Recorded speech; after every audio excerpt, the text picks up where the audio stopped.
Let's unbox the Hot Wheels Starships Select Carson Teva's X-Wing Fighter. Varykino.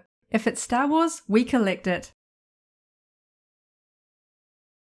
Hello there, thanks for visiting Varykino.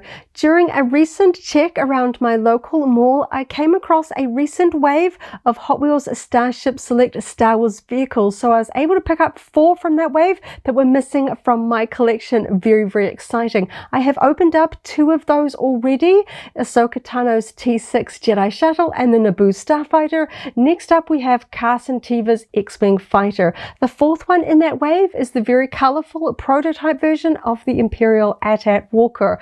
I'll be opening that one up very soon, but today we've got an iconic X-Wing to take a closer look at. Really exciting. I'm so happy to find a new wave from this line because I really love the Hot Wheels Starships Select line. So I'm excited to get this one out. I do also have the original X-Wing from the lineup, that Red 5 version that came out in the very first series, and I'm really keen to see those two side by side. That's going to be a lot of fun. Thank you so much for hanging out with me today. Coming up really soon, I'll take a closer look at Carson Teva's X-Wing Fighter out of the box so we can check out all of the details. But first, let's take a quick look at the packaging. I really like the squared off packaging style that Mattel uses for the Hot Wheels Starships Select line. They sit very nicely side by side on your display shelf, and of course they have kept the style the same since the very first series, which is nice if you like to see everything lined up, sealed in their boxes for your display. In fact, I liked the packaging style so much I actually collected up quite a few ships before I finally started opening them up, so I do understand the appeal to keeping them in their packaging. We've got the Star Wars logo above the window here, iconic black and white version.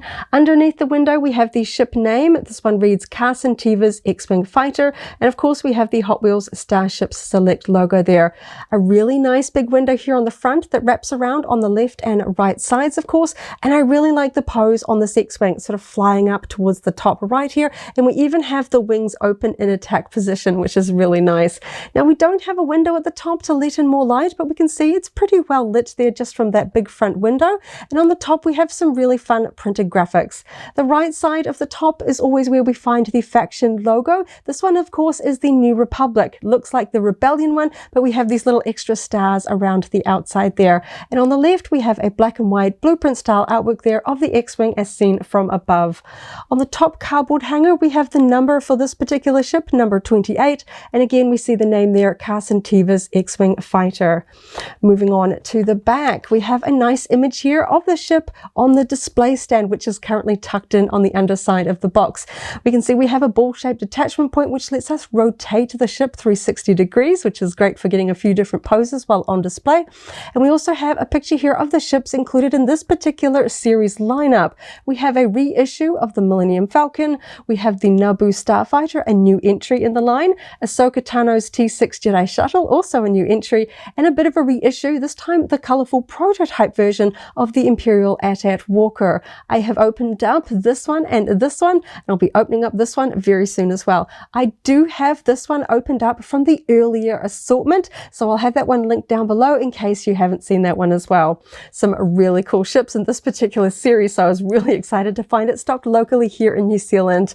Of course, the X-Wing is a fantastic addition to any Star Wars vehicle lineup, and this one's a little bit different. We've got a little bit of a different paint scheme compared to the iconic original trilogy era ones, so I'm really keen to open it up and check out the details. So now I have Carson Teva's X-Wing Fighter and the box containing the display stand out of the packaging, but I want to just take a very quick look at the cardboard insert that was packaged in behind the X-Wing. I really like the blueprint style assorted artwork of the ships included in this particular wave. We have the AT-AT Millennium Falcon, Carson Teva's X-Wing, Ahsoka Tano's T6 Jedi Shuttle, and the Naboo Starfighter there. This is a really fun piece of art to cut out and keep, commemorating the ships from each wave if you don't want to keep the rest of your box. But of course, let's get stuck into the main event, the X-Wing itself.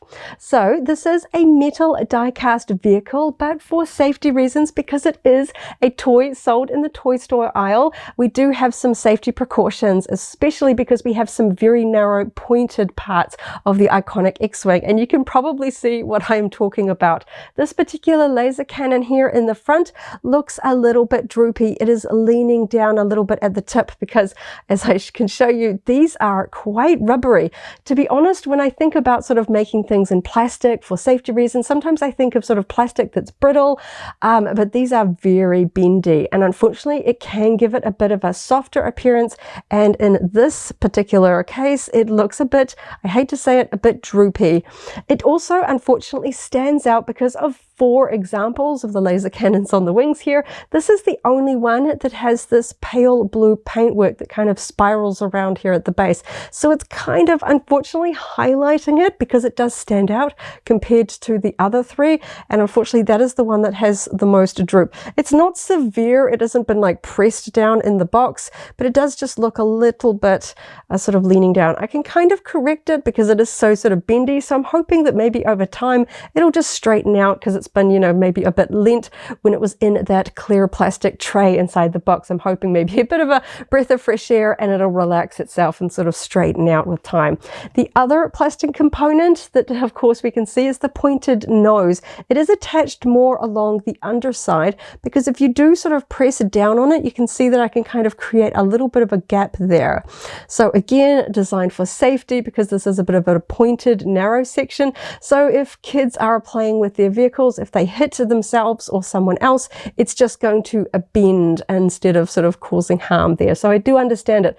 But considering that these ships are sold with display stands, I generally think of them as more being a display piece rather than a toy, even though of course Mattel and the Hot Wheels brand are very much made for kids. So I kind of understand that there are some sort of, you know, they have to edit these down a little bit. If this was sold purely for adult collectors, they might be able to get away with making these out of maybe a bit more of a brittle plastic so we don't get bends in them like this.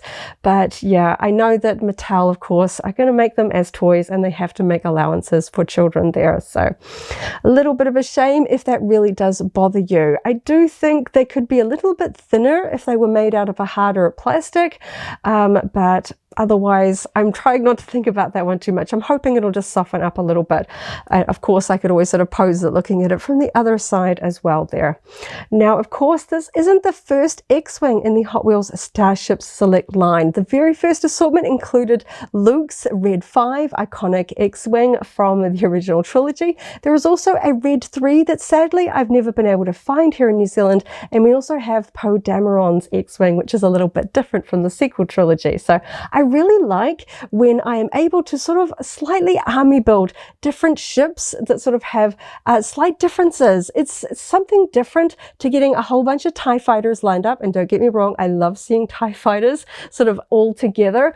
But because X-Wings have subtle differences in terms of the paint job, I'm really keen to see this one next to my Luke one because they're going to have some different paintwork there as well. And just one other little note, we can see that we have a green astromech, which of course is very different to Luke Skywalker's blue R2-D2 dome there as well. Now, I really like the X-Wing. I think it's hard to find a Star Wars fan that doesn't, but in terms of the way that it translates into collectibles, there is so much surface detail that it really does work really well, I find, in the Hot Wheels Starship Select die-cast metal line. I think the details work so well with that. And we can see that we have a little bit of a grey all over wash to kind of make it look battle-worn. X-Wings don't look right to my eye if they look too clean. I always think of them as sort of being, you know, well used, well, you know, sort of, they see a lot of battle, patrolling, all of that kind of stuff. So I really like the wash that we've got over here. It's very grey toned, which is interesting. Sometimes with the washes, they have a little bit more of a brown tone to them. I'm really liking the grey here. I feel like it fits with the X-Wing quite well. And just look at all that cool surface detail. Lots of lines. I find that weathering really highlights the sculpting lines in the metal, really sort of brings out the sort of the highlights and darker points and stuff like that. And it continues on to the underside here as well. Because of the way it's packaged in the box, you don't see the underside before you buy it and take it out. And they put detail everywhere. And we can even see it's fully on the inside of the wings as well. No flat plane surfaces here as well. You can just kind of see all the way through there in the sort of mechanism for the wings.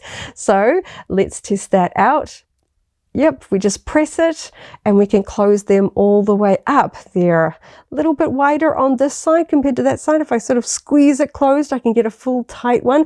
But you know, for me, I'm probably going to be putting mine on display in its sort of attack position. And they are sort of together. You can see as I'm just lifting on one side, clicks up very nicely there on the other side. So you're not going to get sort of a lopsided sort of appearance there. They are connected, which is very nice because you can just sort of see a little bit all the way through there, but very nice. A lot of Starships in this particular line don't have any sort of movement to them. A lot of them are just fixed because it can be hard to do a lot of moving parts when you're working with metal. Sometimes it can kind of grind on itself. So I've found in some other vehicles that have a moving component, it is made out of plastic, but I think it would really be such a shame if the only part of this ship was just metal down through the cockpit and engine, and then the wings were plastic. So I'm glad that the wings are metal and all the way through there, and we still have a moving mechanism there. So it looks like the only plastic parts on this one are the laser cannons. You can kind of see the attachment point here. They're just sort of glued on to the wing here. This part of the wing is metal, this part is plastic, and then of course just this nose cone, you can kind of see that attachment line there. It's just that little end part there as well. Now we do have quite a unique paint scheme here for Carson Teva, predominantly red. We've got red markings here on the wings, very symmetrical there. You can sort of see that there. We have red rings around those top engines there. No red ring on the lower engines, but we do have that red wing pattern sort of replicated here on the underside here as well. Just that red marking on the underside. I don't really see much else. There is one tiny little mark here of yellow, but to be honest, I'm not sure if that's completely intentional. It's very small. I'm not sure if that's really supposed to be there. But we do have yellow on the tops of the wings, a little bit hidden. This one here is a little bit hidden under the weathering. Looks very sort of covered up there. We can see it more over here.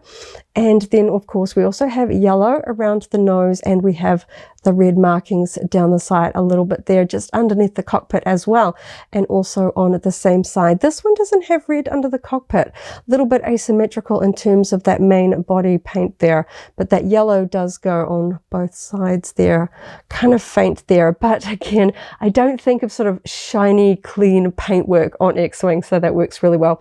Now the X-Wing cockpit doesn't open. You can see it's all sculpted there as a single piece. It doesn't open. There are no figures on the inside, but we do have a black sort of glossy opaque paint there to sort of simulate the idea of a cockpit there, which I think works pretty well. I think if we were able to fit a figure in there, it would be so tiny. It would just add, you know, more sort of variability to the quality of the finished product. And I don't really mind it either way. What we do have here, which I think is important, is the astromech. Now, this is sculpted in, of course. I can't take him out. He's so tiny. But I do really like the fact that I can actually make out the little panels on the dome. And I think do we have any eyes on this one? I don't think we have sort of like a face of the astromech. I think we just have the top dome details there, but they are well defined. I can actually make out the panels really small. The camera has a struggle trying to focus on something so small, but I can see it in person. I can see all of those panels around the top of the dome and the sort of central part there as well. Very cute. Interesting that it doesn't have sort of eyes painted on it. I think perhaps that's just a little bit too small a detail for this particular scale, but you can kind of see where the seam line for the two halves of this particular ship are hidden. Just kind of gets a little bit more visible down here towards the back. Something about the X-Wing designs with all of these surface lines does a really good job of hiding the seam line, because most of the time the die-cast vehicles are kind of made in a top half and a lower half that are sort of sandwiched together, clamshelling around any of these sort of moving parts and accessories. Because we can see, if I just close this up, we can see the rivets attaching the top halves together. And we also have the attachment point where we're going to be putting it on the display stand very shortly. We can see, I think, a little bit more from this angle, just how sort of out of alignment these two laser cannons are. A little bit straighter and matched up on this side. I think that's kind of the best way to show just how sort of wonky that one is. A bit unfortunate, But I was so excited to find this one here in New Zealand. I wasn't going to wait, and I couldn't really see it through the packaging whether that was completely straight or not. But yeah, I might just have to pose that one. Actually, that's not the striped one, actually. The striped one actually looks straight. Wow, that's catching my eye. I thought I was holding it the other way around. Okay, so this one is actually a little bit tipped to the side, which I didn't actually notice looking at it from the front.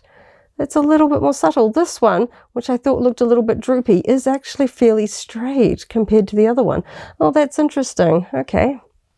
But let's take a closer look at the paintwork. I'm just being very careful of the nose. My instinct is to hold it near the edge here to sort of look at the underside painting, but I don't like the way that that moves so freely, so I'm just going to be very careful with it.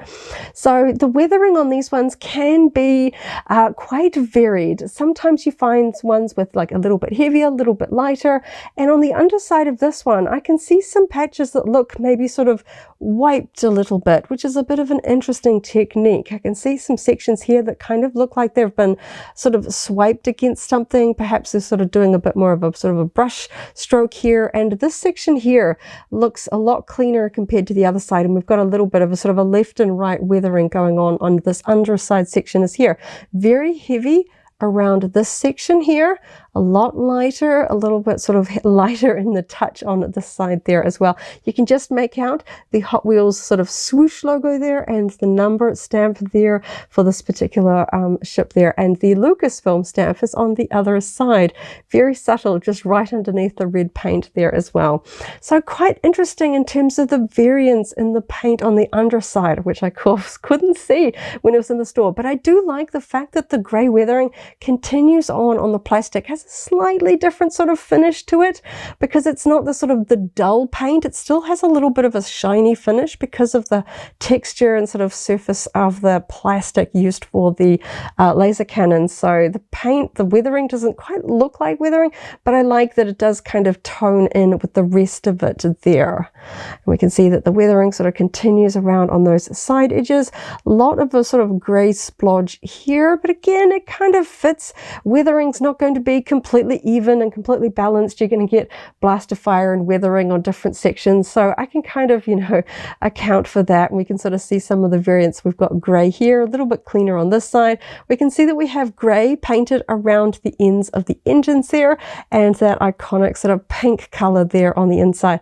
Nice detail and weathering for the back of the engine sort of section here as well. That's really nice, not too heavy there. A lot of recessed detail. I think if you get too much paint and recessed details like that, it sort of really pulls and sort of just sort of hides a lot of the detail. Of course, we've got the nice engine section along here. This does look like this is supposed to be fully painted grey. That doesn't look like just sort of weathering that's been pulled in there. That's a nice amount of weathering. A little bit of that sort of cleaner and sort of difference in the weathering techniques between the two engines here on the top, just like we had on the underside. This one looks like it's been cleaned a little bit.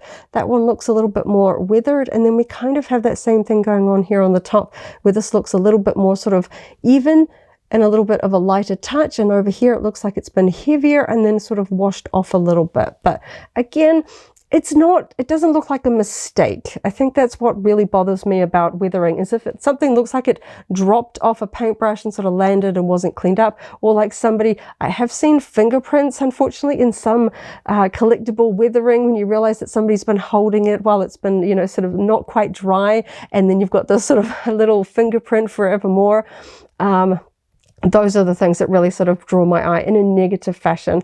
And if I open up the wings again, you can see that the weathering, it does continue on the inside of the wings as well. So again, a really nice sort of level all over. It really gets into those recessed sections and highlights them as well.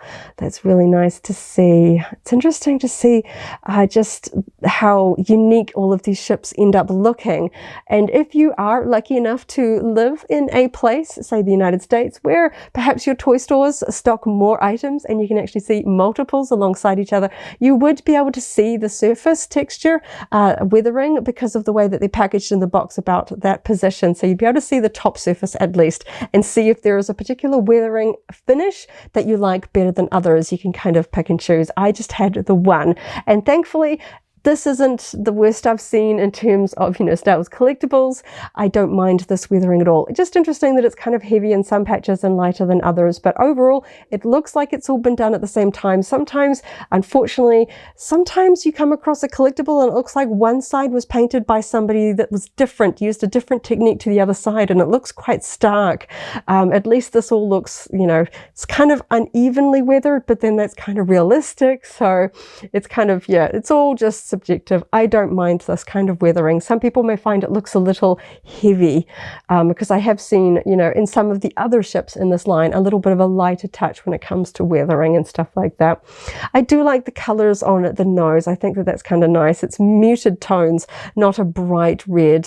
So some really nice detail there. And of course, it really bothers me if you actually find a very distinctive paint flaw where you have like a big chunk of color where it shouldn't be.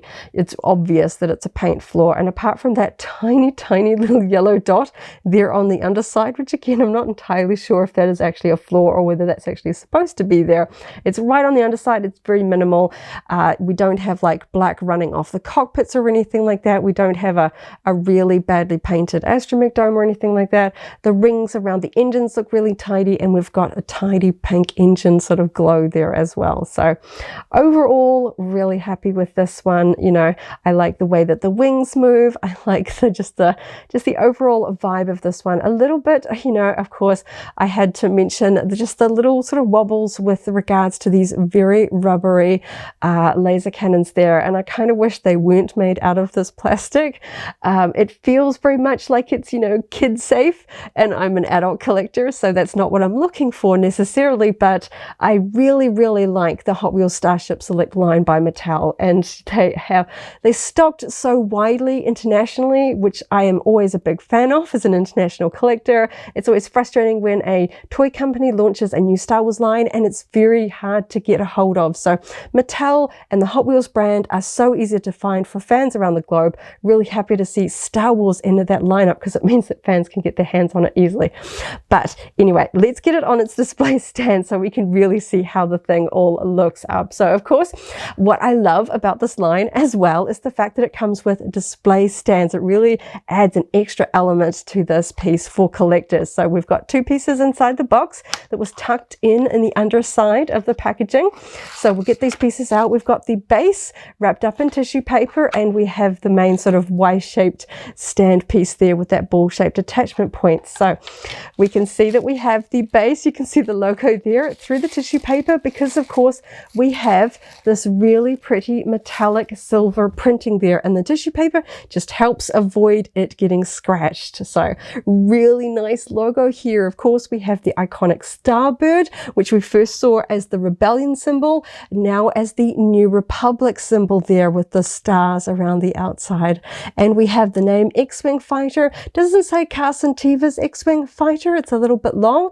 I often note that on the bases we have a slightly shortened or abbreviated ship name. Often the character names are left off there, but this looks really nice and clean. Nice printing there. And we have the Star Wars logo and the Hot Wheels Flame logo stamped there along that front edge. So let's get the display stand assembled. Nice click. I always really like that click. We've got a little bit of an extra bit of plastic here on the edge. I'll probably clean that up with a bit of a blade later on. But for the most part, I love these stands. They're so sturdy and they click together really securely because we're mounting a metal collectible on the top. I don't want to feel like this might come apart while I'm picking my collectible up. I don't want to accidentally drop a metal object on my foot. So let's get the X-Wing attached to the display stand. We can see that we've got the attachment point there on the underside. It doesn't snap on. Sometimes when collectibles snap on, it kind of gives me a bit of a fright, like I don't want to break something, but they just kind of wiggle on there. It's really nice, and you can take them off easily if for whatever reason you might want to remove it from the display stand. So what I love about the display stand is it means that we can pose, especially with X-Wings, in flight mode. This particular toy line, we don't have very many small moving parts, which means no landing here, which means that if you want to sort of really display an X-Wing, and personally for me, an X-Wing look best when it's in flight. So we can raise it up off our display surface and make it look like it's flying. I love that sort of a forward curve, makes it feel like it's moving forward, gives a little bit of movement even though it's standing still. I love the black, very sleek, looks really great when you get them all lined up together. And because we've got that circular attachment point, we can rotate it around like it mentioned on the box. We can sort of circle it around and we can get some really cool angles as well. It doesn't go back very far because the engines and things are going to hit this display stand in the back, but we can tip it forward quite a distance there, which is kind of fun because sometimes certain ships in Star Wars look a little bit odd when looked at directly down the nose. They look a little bit flat, so sometimes it's fun to tip them forward a little bit so you can see all of that cool surface detail, and I really like the angle on this one.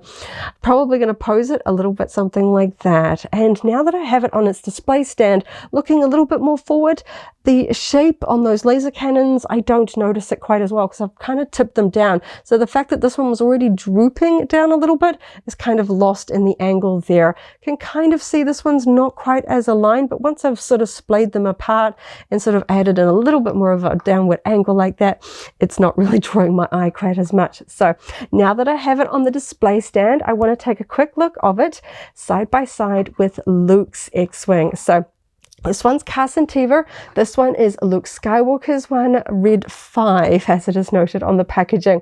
So this one is a little bit heavy and I've moved it around a lot, so it's a little bit looser on its display stand. And you might be able to notice that this one is actually quite a bit shorter.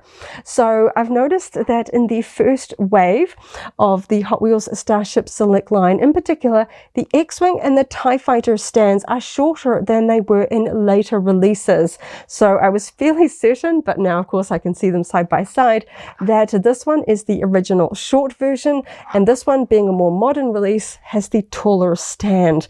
Now unfortunately, while they are both noted as being X-Wing fighters, we have different logos on the stand here. So you wouldn't be able to take the stand from this one and use it for this ship to get the higher sort of height there, unless you just sort of bought it and used that attachment point on this one, because of course it's got the logo there on the base. But sometimes it's kind of fun to have them at different angles. I do like the fact that the rest of it looks the same. So they do look cohesive when you line them all up. And if you have a wide variety of Star Wars ships, the actual height of the support piece is different depending on the particular ship that is mounted on it. But I do personally like the higher one. I think overall, when you get a really big collection, the higher ones do look just a little bit cooler, which I think is a shame because of course the iconic X-Wing and TIE Fighter were included in their very first release. That's going to be a common one for fans. But enough about the base. It's really fun to see these side by side. This one almost looks more sort of creamy in color, a little bit more of a warmer color. This one's very gray, a little bit more sort of a dusty, muted color palette compared to this one that has a lot more of sort of a brighter color. And we can see the sort of the markings on this one, that much brighter yellow and red when we compare to sort of the muted washed down colors of Carson Teva's one. Kind of makes me feel like perhaps Carson Teva's X-Wing was one from the Rebellion era that's seen a lot of sort of action and is still being put to work, like a good sort of workhorse X-Wing fighter that's still trucking on. But it looks like, and I think it's going to be fun to really compare these under the microscope. They look very similar in terms of the actual sculpting and sort of scale and stuff like that, because they are both noted as being T65s. But of course, there is a few decades between these two in terms of timelines, between original trilogy and the sort of Mandalorian era, of course. So I just looking at all of the fine lines, it would make, you know, sense for Mattel to be using these as the same ones. I'm just looking a little bit distracted as I'm talking, just looking at the opening of the wings, just making sure that that one actually opens up to the same width. I like just the width of the wings there. That one I think was just a little bit stiffer to open up all the way, but really, really nice. It's so fun seeing the same iconic ship but slightly different variations. Like I was mentioning earlier, if you get TIE fighters, they're kind of designed to look all the same. They're sort of, mass produced. But X-Wings feel a little bit more customized by the pilots, like the X-Wing pilot helmets. So I kind of like that. Each one has sort of a signifier. They're identified by the pilot, Red 5, Red 3, Carson Teva, and the like. So I think that's kind of fun. You can get quite a few X-Wings lined up and they feel unique to the pilot that they are sort of assigned to. This is really fun.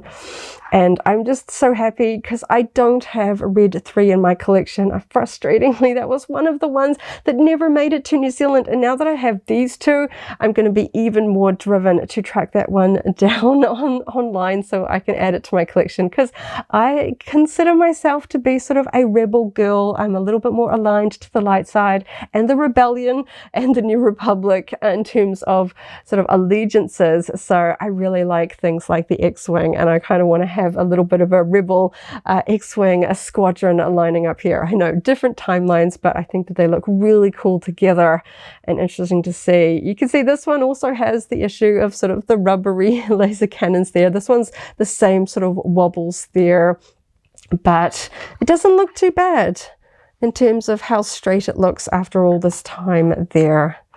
Really fun. Oh, they look so cool together. This has been so exciting. I wasn't sure, as always, when there's a new wave. Like I said, missed out on Red 3. I was really worried I was going to miss out on this one, but thankfully I was able to find it. So really fun to see those together. And of course, I do have the Poe Dameron one. This one is a different, technically slightly different X-Wing there. Of course, we've got the very different engines there. This one also has the higher flight stand section compared to this one, because this one's a newer release. And interestingly, even though this is the Resistance, of course, we still have the Starboard logo. So if that lower stand of Luke's one really bothers you, you can technically swap it with this one if you like, because it just has the Rebellion Starboard symbol and X-Wing fighter, even though it's the Resistance. So now I've got 3 altogether. It's a little bit different between each of them, but they look really cool all together. Like I was mentioning before, I love the black stands. They start looking really cool when you get a whole bunch of them together. Just really sort of elevates them to a display piece. That's why I feel like they're not really toys. They look like collectible display pieces when you get them all together, especially on their stands. They look so cool. Oh, this has been such a fun unboxing. Just going to pop that one off to the side. I think these two look really cool together. So cool. So very similar. So if you like and you have this one's going to be just as cool. And yeah, they're fun to have something that's very similar but a little bit different from different eras. Really cool. And I'm loving seeing the sort of the Ahsoka and Mandalorian series ships coming through in this line as well. This particular assortment included Ahsoka Tano's T6 Jedi Shuttle. Absolutely love that one. Really love to see that sort of live action Disney Plus era ships coming through in the collectible toy line. Really cool. And I really like the character of Carson Teva. Fun to see some of his characters merchandise coming through as well. So cool. This has been so much fun. Thank you so much for hanging out with me today as I opened up another Star Wars collectible and had a lot of fun checking out all of the details. I hope you have a wonderful morning, afternoon, or evening wherever you are in the galaxy, and let's hang out again really soon for more Star Wars fun. May the Force be with you. If you're a Hot Wheels Starships Select fan, I recently unboxed Ahsoka Tano's T6 Jedi Shuttle. That video is linked here in case you haven't already seen it, as well as a whole Hot Wheels Starships Select unboxing playlist. This is the way.